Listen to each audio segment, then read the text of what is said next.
В предыдущих сериях мы вырезали из пенопласта столешницу, покрыли ее золотом, подробно рассказали о технике создания рисунка, имитирующего ракушку галиотис, и ответили на несколько ваших комментариев.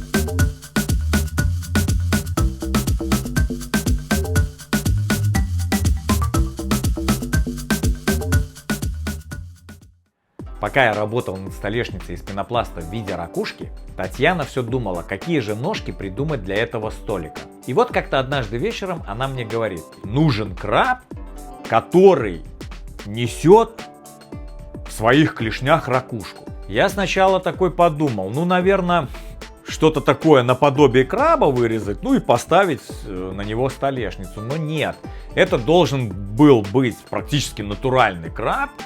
И у него должны были быть клешни, и в этих клешнях он как бы взял вот эту столешницу, ракушку и несет.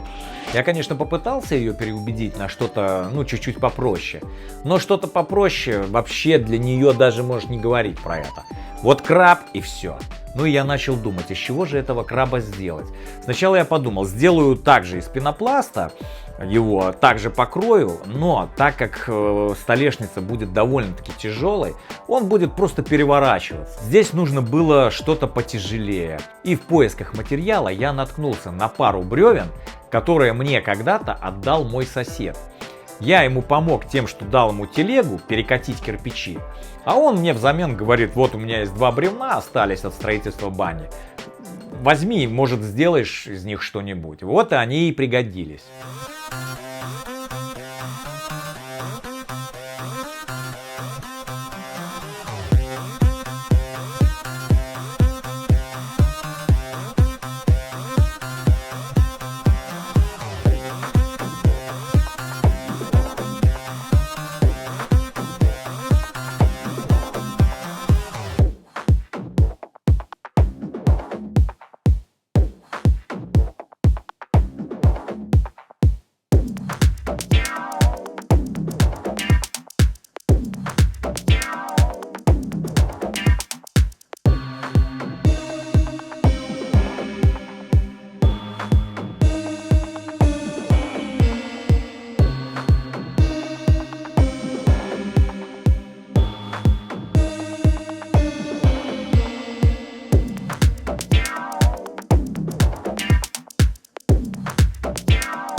Меня не перестает удивлять и восхищать способность Виталия считывать идею. Вот знаете, я как музыкант, я историк, я юрист, я музыкант, но я закончила музыкальную школу. Вот знаете, как вот мелодия на слух. У кого абсолютный слух, тот, услышав мелодию, может ее сразу же воспроизвести по нотам. Вот у Виталия есть этот талант, и мне кажется, здесь самое главное – это его способность выключить эго ради всеобщего блага. Потому что, в принципе, обсуждение идеи могло выглядеть совершенно иначе. Мы могли бы спорить, бесконечно доказывая, чья идея главнее, но дверью в наше пространство оказалось признать сильные стороны друг друга и довериться.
А сейчас наша привычная уже рубрика «Ответы на комментарии наших радиослушателей». Спасибо, прежде всего, хотим сказать спонсору, который у нас появился. Привет! Спасибо за поддержку и тем, кто дарит реакции, супер спасибо. Спасибо и еще раз спасибо. Далее, очень многие пишут, что некомфортно слышать автоматический перевод, хотели бы продолжать читать субтитры и слышать наши глаза. Друзья, пишем в комментарии, закрепленном вверху к этому видео, в каждом видео. Вы можете отключить эту функцию в настройках конкретно этого видео и продолжать, как вам удобно, читать субтитры, а не слушать автоматический дубляж. Ну и сам комментарий очень понравился нам. Приходилось ли вам когда-нибудь отказываться от проекта или бросать его, потому что он просто невозможен из-за имеющихся материалов или конструкций? Вопрос очень интересный. Почему? Потому что он заставил нас подумать, задуматься и вспомнить, а действительно, были ли случаи, когда мы отказывались или бросали, потому что у нас не хватало каких-то материалов, или у нас не было денег на какие-то материалы, или мы не могли додумать какую-то деталь. Вы знаете? Нет, как все выстраивается. Либо у нас есть набор каких-то материалов, особенно в начале, вспомните, диван из ванны, который у нас просто улетел в космос, лежак из пластиковой бочки, светильник из пивных бутылок, торшер из ламината, и тоже плафоны мы делали из бутылок, светильник, мясорубка и так далее, и так далее. Либо наоборот, у нас есть идея, и мы до последнего никогда не сдаемся, мы не меняем никогда идею, мы бьемся, ищем подходящий вариант материалов, возможностей и так далее, но не бросаем никогда. В этом плане мы очень упертые. Я Эммануэль из Аргентины, я слежу за вами уже много лет, мне всегда нравились ваши видео, они интересные.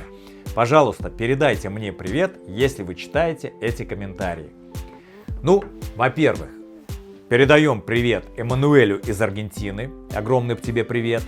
Во-вторых, друзья, я хотел вам выразить благодарность за те ваши комментарии, которые вы нам пишете. Конечно же, мы читаем каждый комментарий, и мы действительно поражены тем, что вы не поленились написать для нас вот такие вот комментарии с отзывами, с хорошими отзывами о нашей работе.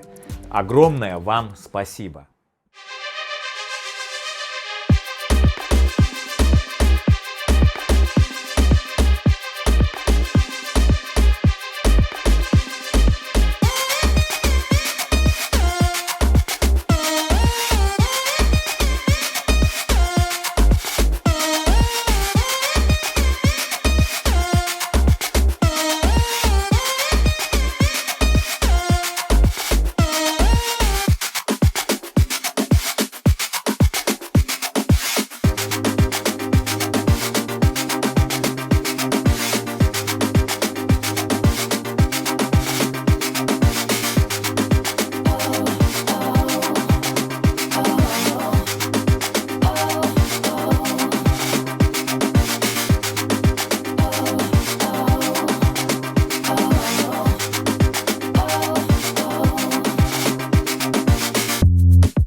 крабом у нас вышла история очень интересная.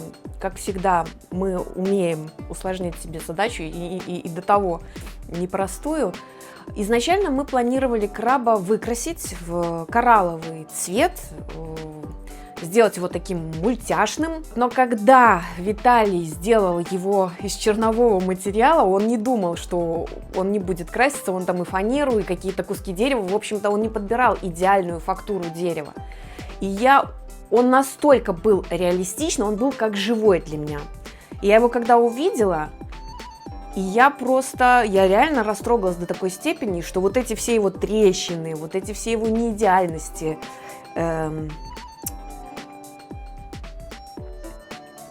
Говори, ну ничего, ты скажешь, я вырежу, там нормально. Я вставлю потом там. Слез. Из-за чего? Из-за краба. Потому что я поэтому и отказалась его красить. Ну, типа, что это как мы? Мы все там... Серьезно? Да, понимаешь? Как бы это сказать? Короче, я расплакалась опять. В общем, мне стало жалко краба. Мы ему дали имя Себастьян. Почему жалко? Потому что он мне так напомнил каждого из нас со своими этими шрамами, трещинками, какими-то особенностями, которые нам вменяют как какие-то неправильности, изъяны. И я вспомнила японское искусство реставрирования кинцуги, где изделия склеивают, не маскируя трещины, а наоборот выделяя их золотом.